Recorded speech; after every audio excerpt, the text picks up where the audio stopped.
I got to ask you, I want to ask you so many things, but one of the things I just want to kind of take it to a personal level. If you could talk a little bit about how indeed God has impacted you in your life to this point, and all that you've accomplished and all that you're doing, what is it that you are most proud of? Well, I'll start with the first part of that. I actually, maybe like many of you, I was raised in a religious household. I'm Hindu. We believe in one true God. We believe that God puts us here for a purpose. He works through us. It's not being done by us. We're his instruments. I did become non-religious for much of my 20s, through college and otherwise.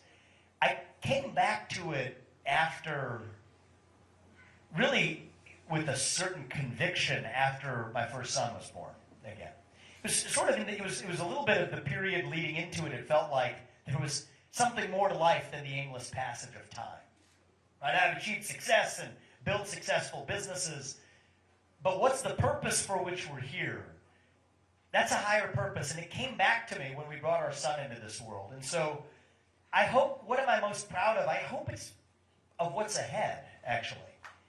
I mean, I've done a few things that I'm grateful for God giving me the opportunity to have done. I developed a medicine for 20 kids. It's an FDA-approved therapy today. 20 kids a year are born with a genetic disease where 100% of them die by the age of 3. I had the opportunity when I was CEO of my company to work on a therapy where now a majority of those kids, if they're treated, live lives of normal duration. I'm proud of that. But I hope, and I think it's going to take somebody whose best days in life, I hope, I don't take them for granted. I'm 38, but I hope my best days in life are still yet ahead of me. To see a country whose best days are still ahead of itself as well. And so I'm doing what I'm doing now because we hope to make greater contributions to this country than I've been able to. So far, this country has allowed me to live this dream. I'm proud of it. I came back to being a person of faith.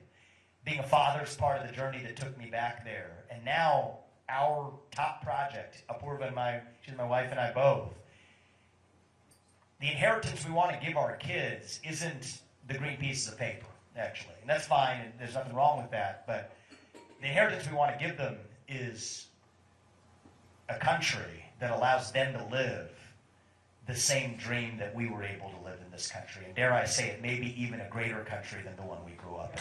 So I appreciate that. Thank you, Mike. Thank you.